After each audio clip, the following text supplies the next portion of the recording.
Ooh. I'm not sure whether this is going to work because I've got it sideways and Facebook doesn't seem to like it. But anyway, good morning everybody and welcome to the Secret Art of Huna Live, Facebook Live on a Saturday morning.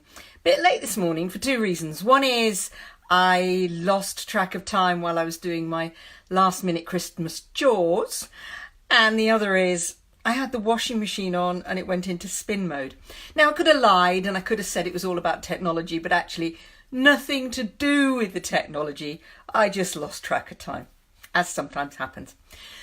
Anyway, for those of you who don't know me, I'm Dr. Jane Lewis and I am a coach and a teacher of Huna, and I help women who are stuck or burnt out or not realising their potential or feeling just generally miserable to overcome these things by helping them identify and release their baggage and get a sense of purpose. And I do this mostly using Huna, the secret, carefully guarded teachings and practices of the ancient Hawaiians. So today, boundaries. Now, the ancient Hawaiians didn't have a lot to say specifically about boundaries, but there's a lot about boundaries that's kind of inherent in the teachings of Huna. So why are boundaries important?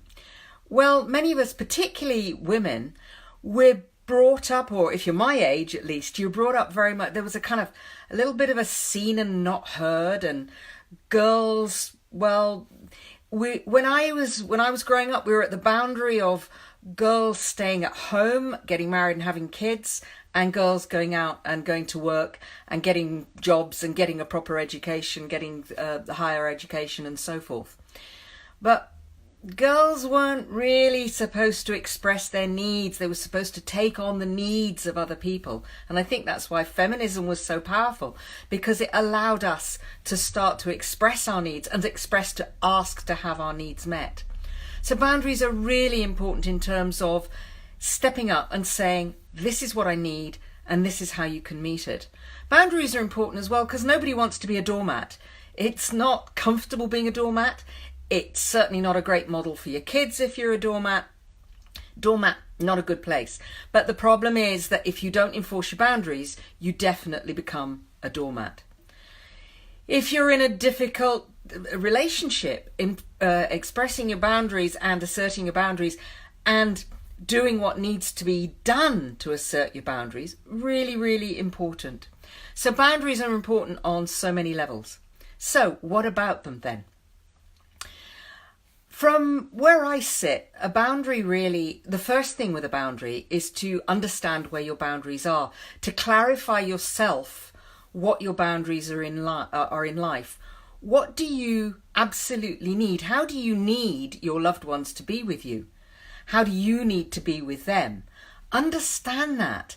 Have a real clarity around what your personal boundaries are, whether it's in terms of your relationships, whether it's in terms of the workspace, if you have your own company, in terms of the company, your suppliers, your customers.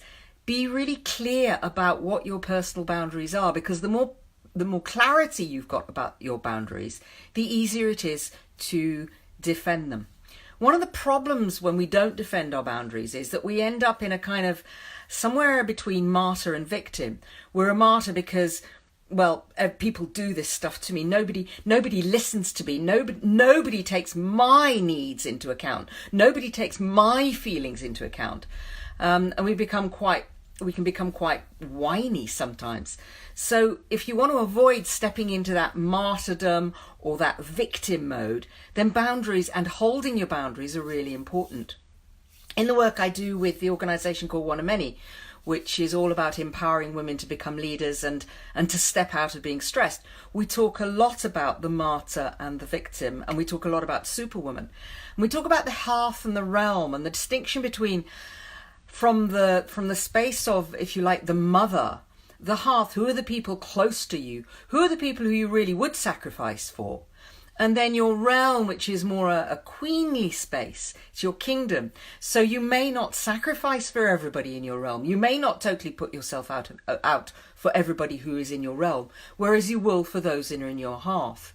And the more clarity you have around Who is it that I would sacrifice for? Who is it that I would really go out of my way for, put everything down for no matter what? And who is it that actually, yes, I'll help you if I can, but I'm not going to put down everything here and now in order to support you. Having that clarity is so powerful. Stephen Covey, who was a great management writer, he identified three kind of spheres. And there's the sphere of control. That's the things that you've got control over. There's the sphere of influence. That's the thing that you don't necessarily have control, but you've got influence. And then beyond that, there's everything else. And so many of us, we spend time worrying in the everything else. We spend time worrying about those areas where we have no control and we don't have much in the way of influence. And really, if you want to be happy, then focus on what's in your control, what's in your area of influence. How can you expand your area of control? How can you expand your area of influence? But if you don't have that clarity, it's really, really difficult to maintain the boundaries. Because boundaries are important energetically as well. That you know that feeling of you're dealing with, it's almost that sort of Kafka, but you're dealing with authority. Let's say right now in the UK, we're coming up to the end of the tax year. And a lot of people are having to deal with the tax office. Now, the tax office can be incredibly slow and difficult to get hold of. Not much you can do about it except sit on the phone. Now, you can get really stressed about the fact that the tax office is slow and difficult to get hold of. Or you can just accept the fact, put the phone on loudspeaker, get on with doing other things so that when the person at the other end of the phone turns up, then you deal with them. But otherwise you just get so stressed because I can't get hold of anybody. Well, no, you probably can't. They're busy. They'll come. So being aware of what is in your control and what isn't, and letting go of that which isn't in your control. But one of the challenges that a lot of people, particularly women, find is actually expressing your boundaries. So it's one thing to identify your boundaries, and we need to do that work. But then how do you express them? How do you stick to them? How do you tell other people, this is a boundary for me? In the Hawaiian system, as I say, there wasn't a lot about boundaries, but there was an awful lot of expectation of how you should behave. So the deeper meaning of aloha, the words in Hawaiian, they're all about humility. They're about supporting one another. They're about persistent perseverance, about coming from a space of love.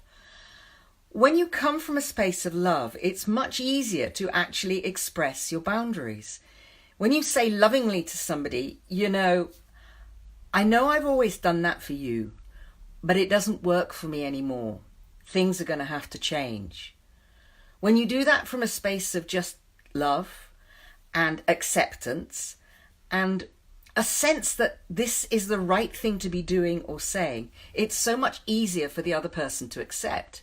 If you come from it from a kind of martyry, victim-y, whiny space, well, I'm sick of this because you're always imposing on me and you never do anything for me. It doesn't land in the same way. So coming from that space of, this is how it is, this is how it's going to be, and here's my boundary. So have the clarity, be willing to express the boundary in a measured way, not in a whiny, whingy, not from that space of fear or that space of just stressed out. Do it from a place where you're a bit more relaxed, a bit calmer. And if you can't express the boundary when you're calm, express the boundary. Wait until you are calm and then express the boundary. Another piece is to look at your beliefs about yourself. And this is very much from the Huna tradition, because Huna is all about identifying beliefs that limit you, identifying emotions that hold you back, emotional baggage that you've been holding on to.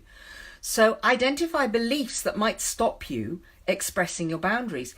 If you believe you're not good enough, if you believe that you don't deserve to have the career you want, the relationship you want, if you believe that you don't deserve to have kids who respond to you in a certain way, then that's going to impact how you behave.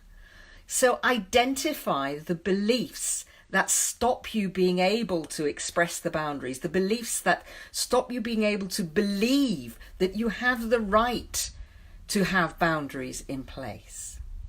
So, 3 things really. One is sit down and identify what you believe you want your boundaries to be. Second is figure a way of expressing them, but do it from that measured, centered, grounded place, not from a place of stressed out and shouty or whiny. And the third one is figure out the beliefs that are holding you back from actually being able to have the boundaries that you want to have. So I hope that's been useful. As ever, if you want to know more, you can look at the Facebook group, which is Secret Art of Huna for Powerful Transformation. That's the women's group.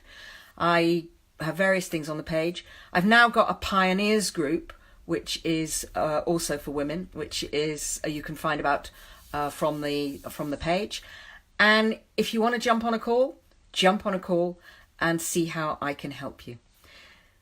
So the only thing left to do is to wish you a very, very happy Christmas and a prosperous, abundant new year. And may your boundaries all be good ones. Take care, and I'll talk to you again in the new year. Bye.